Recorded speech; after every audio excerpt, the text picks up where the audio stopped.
Welcome to Saisha Spectrum. In today's lecture, we are going to see about the data dictionary. In the previous lecture, we have seen what is the use of a right statement. Let us go towards the agenda for today's lecture.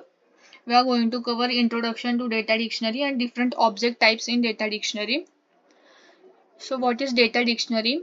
It is a central storage of a database management system which is used to create the custom tables. Data dictionary can be accessed using two different ways.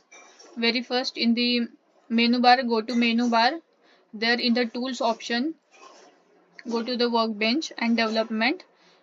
You will get access to the ABAP dictionary screen, or else the transition code is used, that is SE11, to open the data dictionary.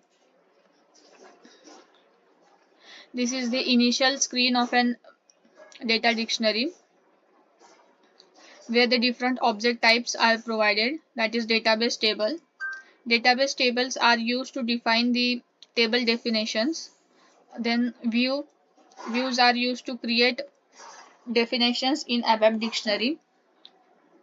Then data type object. Data type object creates a definition of an user defined type. Then domains. Domains are used to describe the technical attributes of a field. The next one is a search help. Search help are used to create a help document using F4 function key. Then a lock object. Lock objects are used to create a locker.